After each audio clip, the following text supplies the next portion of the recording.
ఏపీలో ఎన్టీఆర్ భరోసా పెన్షన్లకి సంబంధించి వెరిఫికేషన్ అయితే జరుగుతుందని మనం గత వీడియోలో అయితే చెప్పుకున్నాం. అలాగే అధికారికంగా రిలీజ్ చేసిన ప్రొసీడింగ్స్ కూడా మీకు ఆ వీడియోలో అయితే చూపించడం జరిగింది. ఇక ఇదే టాపిక్కి సంబంధించి సాక్షి న్యూస్ పేపర్లో 2 రోజుల క్రితం ఒక ఆర్టికల్ అయితే రావడం జరిగింది. ఆ ఆర్టికల్లో వచ్చిన న్యూస్ అనేది నిజమా కాదా అని తెలియక వీడియో అయితే ఇన్ని రోజులు చేయలేదు. ఇక ఆర్టికల్లో వచ్చిన న్యూస్ అనేది నిజమని అయితే తెలిసింది. అలాగే ఇప్పటివరకు పెన్షన్ వెరిఫికేషన్కి సంబంధించి మరొక అప్డేట్ అయితే రావడం జరిగింది. అసలు ఆ వివరాలు ఏంటో చూద్దాం. ఎన్టీఆర్ భరోసా పెన్షన్ ద్వారా ఎవరైనా అనర్హులు పెన్షన్ పొందుతున్నట్లయితే వారిని క్షేత్రస్థాయిలో గుర్తించి వారిని ఇనెలిజిబుల్ చేయడానికి, అంటే వారికి ఆ పెన్షన్ అనేది ఆపేయడానికి ఎంపీడీఓ లాగిన్లో ఆప్షన్ అయితే ఇచ్చారు.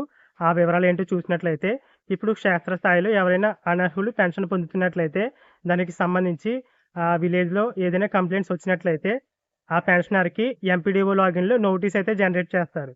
మీరు పలానా కారణం చేత ఇనెలిజిబుల్ అయితే అవుతున్నారు. ఒకవేళ ఎలిజిబుల్ అయితే దానికి సంబంధించిన ప్రూఫ్స్తో మీరు డాక్యుమెంట్స్ అయితే సబ్మిట్ చేయండి. వెరిఫికేషన్ తర్వాత ఎలిజిబుల్ అయితే మీకు మళ్ళీ పెన్షన్ మంజూరు చేస్తాం.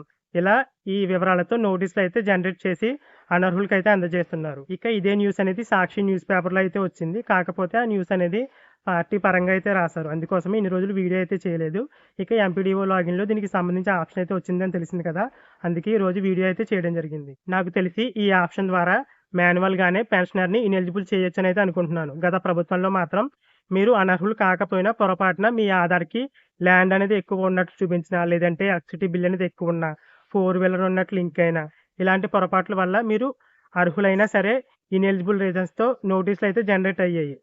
కానీ ఇప్పుడు మాత్రం క్షేత్రస్థాయిలో పరిశీలన చేసిన తర్వాత ఎవరైనా ఇనెలిజిబుల్ పర్సన్ ఉన్నట్లయితే పర్టికులర్గా పెన్షనర్ ఐడి లేదా ఆ పెన్షనర్ యొక్క ఆధార్ నెంబర్ ద్వారా వారికి మాత్రమే నోటీస్ అనేది జనరేట్ చేయొచ్చు. ప్రెజెంట్ కూటమి ప్రభుత్వం ఏ కారణాలతో పెన్షనర్లని ఇనెలిజిబుల్ చేసి నోటీసులు జనరేట్ చేస్తుందో ఇంకా తెలియలేదు. దానికి సంబంధించి పూర్తి వివరాలు తెలిసిన తర్వాత మీకు తర్వాత వీడియోలో వివరాలు అయితే అందిస్తాను.